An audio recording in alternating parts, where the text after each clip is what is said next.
So Arno, thank you very much for agreeing to do this. I know you're a busy man, and I'm going to speak a bit about you to make a short introduction, but obviously feel free to jump in and add or take some things out if you feel like it.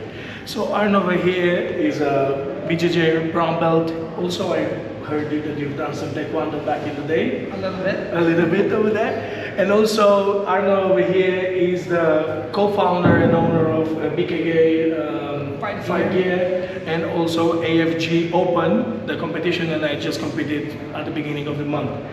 Arno, thank you again. And can you tell me a bit more, what made you jump into BJJ? Well, what made me start martial arts is taekwondo. In 1990, June 16, 1990, I started taekwondo. That's very precise. And, yeah, I remember because we had a passport. So if I see a date, I always remember. I remember nothing, but that I remember. Okay. So then I started taekwondo. I did it for 25 years.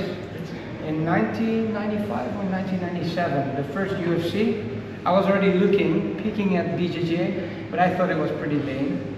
Okay. Guys like pulling on the floor, and we did spinning back kicks, so I never looked at BJJ again. Yeah. And then I had a company in the Netherlands for a number of years.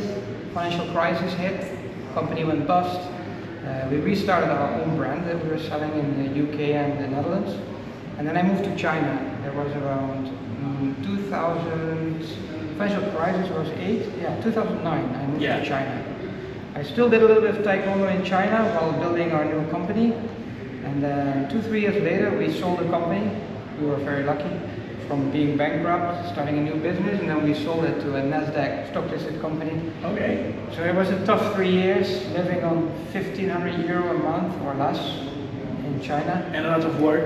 A lot of work, still training taekwondo a little bit in China, help teach kids. But my problem was always my flexibility. I was never flexible. I can assure you that that's my problem also. Yeah, and even after 25 years of taekwondo, I never became flexible. But I moved at some point. I sold a company in China, so I had some money, and I decided to move to Thailand. And that was in 2013 in June. Okay, so you've been here from 2013, Yeah, that's 11 years, almost 12 years. Yeah. How do you find Bangkok for, not only for martial arts, but also for business? It's an easy place, it's a hard place too? I've been here for 11 years. I would say if you have a little bit of money, it's an easy place. If you have to start with nothing, it's pretty tough. Pretty tough, okay. But when I moved here, I actually still was looking for a taekwondo gym, and then I found out wait a minute, only kids train taekwondo. All the men do Muay Thai. But I remember I tried Muay Thai in the Netherlands, and I did taekwondo on not a high level, but I did national championships and stuff like that. That's pretty high level. Yeah, I used to train 2 hours a day, 6 days a week for a few years. And then I went to a Muay Thai training, and after half of a class, I was completely exhausted. I had to sit it out. I said, no more. So I didn't want to try that. And then I did Hapkido for 1 year. Okay. Hapkido is a Korean martial art also. It's like taekwondo, but more focused on self-defense. Okay, they have some blocks and they have some takedowns. It's the same kicks as taekwondo, but a little bit more, you can call it grappling. Okay. I did it for a year, and then my teacher unfortunately died. He got cancer and unfortunately passed away. Yeah. And that's when I was like, hey, let's try the BJJ stuff. I was 43 at the time, and I walked into Bangkok Fight Lab. It's a gym here, a lot of MMA and wrestling, they do a lot mostly. And I went into my first BJJ class, and I remember there was a little girl, and I think it was Rika Ishige, who was fighting in white. The one that was in the competition? The little girl. Okay. No, that's another high level. She's even smaller than her. Okay. She was a blue belt at the time, and I got for 5 minutes, I tapped 5 times. And that was that's a pretty common story, to be honest. Yeah. I trained my whole life, and in 5 minutes, I basically died 5 times in 5 minutes. Every time you tap, you had a broken bone or you got choked. Yeah. So then I realized my life is almost over, and I just found out about jiu-jitsu. And then I set my goal, before 55, I want to have my black belt. I never cared for black belt, Yeah. 25 years taekwondo, I never got my black belt. Because you have to know all the styles. All the katas and everything. I didn't like it, so I never got my black belt. But now I set my goal, I want to get this BJJ black belt. So how old were you when you started? 43. 43. Yeah. Yeah, so that's, I would say it's pretty late. I started when I was 27, but I came from a wrestling background, so for me the transition was slightly easier. How did you find the transition, besides the fact of getting killed 5 times or 6 times in 5 minutes by a small female? How did you find it? Like, did you find training Jiu-Jitsu is more enticing, or training Taekwondo it calls you more? Like, which part of the training you enjoy more? I think Jiu-Jitsu is more physical. I mean, let's face it, all the martial arts that involve kicking, you can't train 100% all the time, right? Yes, you have to go 50%. right. You cannot train to knock someone out. Taekwondo, we always have to go for the sub. So you always go hard. I wasn't used to it, and my body, I can tell you, when I was a blue belt, I wanted to take off my t-shirt. I had my girlfriend to help me. My whole back was stuck. Because I obviously started training like a madman to catch up with all these young guys. I trained 5-6 days a week, 3 hours a day, consistently. For how long did you maintain that? Till now. Till now? Till now. Wow. However, at a blue belt, that's crazy, guys. yeah, at a blue belt level I was broken. My back, I couldn't move anymore. And then what I did, I started swimming at night. 10 laps, like it was a 25-meter pool, 10 laps, and then half an hour sauna, and that fixed everything. Okay. And I kept doing the same training. And then after, I guess my body got used to it. And, Okay. Yeah, That's actually a cool trick for you gym hoggers over there. You're probably gonna use that trick. Swimming plus sauna is always fantastic. Yeah, swimming is for boring. stretching. It's very boring, but it's very good for your body because it's no stress on your limbs and everything can relax. But it's a good workout. Yeah, and sauna is pretty easy. You just sit over there and suck it, because let's be honest, after 15 minutes, 20 minutes in 85 degrees or up, it's quite daunting. But you get to enjoy it too. At least I got to enjoy it. But I think because of that, I made it through the blue belt in the same pace, and I kept going. You know, almost there. Almost there. Well, congratulations also to Arno for his 4th stripe, 100% Yeah, back. Look, at the end of the day, I think Jiu-Jitsu is for me, it's a very easy martial art to start when you're a bit older. Or from all the martial art, is the easiest one, because as you said, it's quite intense, but at the same time it takes away a lot of the impact from all the other martial arts, like striking martial arts. Even wrestling, it's quite daunting on the body. If you get thrown in judo for about 10 times, you feel it for a week. So would you say that Jiu-Jitsu, I mean it sounds a bit corny, but like that part of Jiu-Jitsu saved your life, not save your life, but Jiu-Jitsu, you feel like Jiu-Jitsu maintained you into martial arts?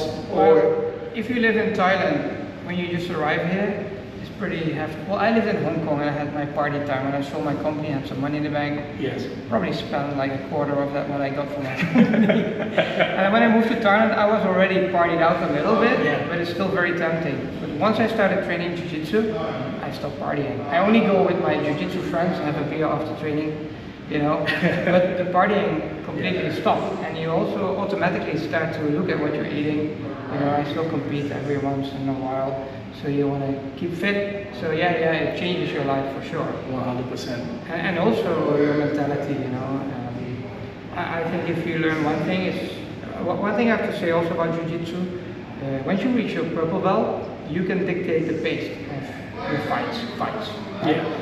So I'm like a little bull. If I roll with big guys, good luck trying to submit me. I'm a Yeah. little bull and I just resting in half guard. Of course. You know, that's a good thing about Jiu-Jitsu. When you get better at it, you can just dictate the pace and you can slow it down when you get older. And that's difficult to do with 100%. hard styles like Muay Thai. Yeah. In Jiu-Jitsu, Older you get in most of the striking martial arts, harder it gets, because you lose explosiveness, you lose reaction time, you lose a lot of things, even your chin, you know, that thing that is like, oh, he has a glass chin. Some people, they were really tough when they were younger, but older you get, harder it is to take a punch. In Jiu-Jitsu, the technique is going to keep you safe, because if you go against, let's say, 40 kilo bigger guy than you, but he's a white belt, and now you as a brown belt, you can control him pretty easy, especially if you're talking about gi. I would say that it's quite easy for you to control the person and pin them down and basically kill them as many times as you please in 5 minutes, no? Yeah, I had big guys, but I would say no gi for me is easier. It's easier no gi? But I had guys coming in, Turkish guy, like 2 meters, full of roids, and I tapped them like 5 times. Okay. As a 51-year-old, maybe I was 50 that time, 66 kilo guy. So definitely BJJ makes a big difference in terms of like, I always feel like if you train any martial arts that involves striking, once you hit 30, you're gonna go down. No matter how good you are, you're not gonna get better. Jiu-Jitsu, I think you can get better until you're 85, and I think it has to do with the number of techniques. If you train Taekwondo, you maybe have like 30 variations of kicks, right? Yeah. You lose flexibility, they all get worse. Maybe spinning 100%. back kick I can still do. That's probably the only kick. Middle or high? My bell level. That's an important question because I used to do high kicks when I was 21. Now I'm 35. I can barely do a Thai kick. I mean, Yeah. it's terrible. But in Jiu-Jitsu, there's like the opportunities around this. There's like a million different variations of moves. Yes. So your body will find out what works. It will pick these moves that work for your body. Of course. And of course. that you don't have with a lot of other And you arts. create the style that works for you too. Exactly. I mean, I think that's why it's very beautiful because it allows you to create your own style, and that's the part of art in martial art. You know, you create your own art with the tools that you have. Yeah, and also one of my coaches at Bangkok Fight Lab, he started when he was like, I think he was like 46, and when he was 58 years later, he got his black belt. He trained at Evolve, Colin. Yeah. He's one good example for me. Evolve in Singapore? Yeah, Okay. he moved to Fight Lab, and Yeah. he was my favorite coach. But he is now, he's like 64, I think. Yeah, and still rocking, yeah? He's still training every day. Yeah, for longevity, I think is one of the best martial He, arts. he goes to the Saturday Open mat at Bangkok Fight Lab, Yeah. and they have like 10 rolls from 7 minutes, and he does them all. Wow, So that's I still impressive. have That's another really 11 impressive. years Yeah. before I reach his age, so there's no excuses. Well, by then, hopefully, you're gonna have a few stripes on the black belt, you know? Probably, but Most likely. I probably won't be a coral belt. Or red belt even. Or let's red say. belt, yeah. 100% no. So, Arno, another thing that I want to congratulate you was for a fantastic competition day. I was lucky enough to compete, and not only lucky enough, you allowed me to register over there kind of like in the last minute. I wanted to congratulate you because from my point of view that I've been to a lot of competition, I think it was one of the best competition, best organized. The screens were fantastic, the streaming on YouTube was fantastic. What would you say was the most challenging part of putting together a competition like that? And what would you say would be the most satisfactory part of putting a competition like that together? The most challenging part is just to take a risk, right? Because you're putting up an event, like that screen that you're talking about costs about $2,000 for 2 days, US dollar. Wow. So you need to get a lot of sign-ups, and we had no idea. We just started from scratch. The reason why we started the comp is we were basically sponsoring another competition, and they moved sponsors, and then they didn't notify us, and we were like, we were selling there with like fight gear, Yeah. so we had no more outlet to sell, and we were like, okay, we're gonna do it ourselves. Now the good thing is we have this company where we sell the gear, so we had some financial backing to start. But it's still a risk. Yes. That's the difficult part, to take the step and just do it. Yeah. And the most satisfying thing that ever happened was we had the first event, we had 450 competitors in one day. We worked together with the ADCC. Yeah. So the ADCC was Saturday, and then we did the gi competition on Sunday. So we already had some draw from ADCC. And then ADCC had some screw-ups the day before, and that made me extra aware. Okay. So I did not plan to make the same mistakes, and I worked super hard. I was managing the smooth comp brackets, everything. Yes. Very detailed. And I was doing also the prizes. And I remember I said the last name, I looked at the board and it was empty, put down the mic, and the relief you feel.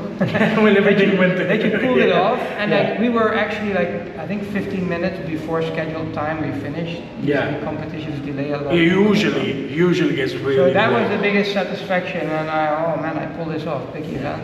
But we did already 4 now in a row, and they only got better, so it's very And I cannot wait to see the next one. I'm not sure if I'm going to be on this part of the world, but always if I am, welcome. I'm going to be more than happy to jump in. Arno, just to finish, as I said, I put together kind of like a questionnaire that was popularized by James Lipton in Inside Actor Studios. I took it, I modified it for my needs and for my for what we are looking for over here for martial arts. And with this one, we're gonna finish the interview. So first question is, what is your favorite martial art? Brazilian Jiu-Jitsu. Epa! I think that wasn't a surprise if you saw the rest of the interview. Second question is, what is your least favorite martial art? This is a controversial one. Probably Aikido. Aikido.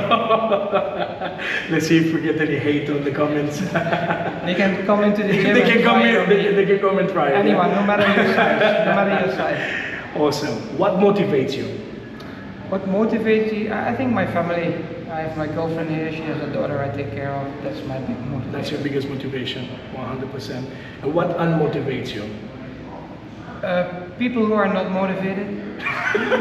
Great answer. What exercise do you love? Brazilian Jiu-Jitsu. Okay, so that's... I exercise, warm-up drills for Jiu-Jitsu is what I do for exercise. That's your exercise. And what exercise do you hate? Stretching. Stretching? But I do advise you to stretch every day. But I'm not one of those. What's your favorite technique? Oh, there's quite a few. I would say heel hooks. Heel hooks. Are high on my list. He went for full destruction over there. And what is your least favorite technique? My least favorite technique. I actually don't have one. You don't have one, no? What do I never pull off? I have no idea, man. Well, I would say maybe rear naked chokes, because I get on the back a lot, but to pull rear naked choke off is a whole different... It's a whole different level, yeah, especially with people like me very that have good on no the neck. back, and usually from the back, I usually finish by armbar. I like that one too. I find it Yeah, really because easy. people, the big guys, they are here. You want to trap the arm, they don't let it push you down, and you do top lock and go for the armbar. It always works. And game over. What is the main quality of an athlete that you believe that he needs to become a champion? Well, I'm not a champion. I wouldn't call myself a champion. But you are a coach, so as a Yes, coach, what would you say, in your opinion, and as an organizer, because we've seen a lot of champions I think on the you mats. just have to have the drive to become better at everything you do. It's as simple as that. 100%. Like, I want to get better every day, and I don't even do it for the trophies. I want to get better for myself. Yeah. You know, and when you get better, usually life gets better, right? You get more money, people like you better if you do good in the world. 100%. Yeah. And the last question, this one is it's a close one, a personal one. What advice would you give to a younger self? To start Jiu-Jitsu instead of Taekwondo. That's when I was 17 years old. I would have been probably a coral belt now. Yeah, at least. That would be my biggest advice. Well, did you hear it nice? Just start Jiu-Jitsu if you're young. Arno, thank you very much Thanks for for taking coming. time from your day and obviously from a very busy schedule to make this interview. You made my day, and I hope I'm going to see you anytime in the future. Yes, and this guy came rolling into our competition like 10 minutes before the match, joined the Absolute Pro and did pretty well. So anytime, you're welcome to our competition, bro. Thank you very much, Arno. Thank you. You're a legend, and looking forward to see you again. Okay, thanks. Awesome.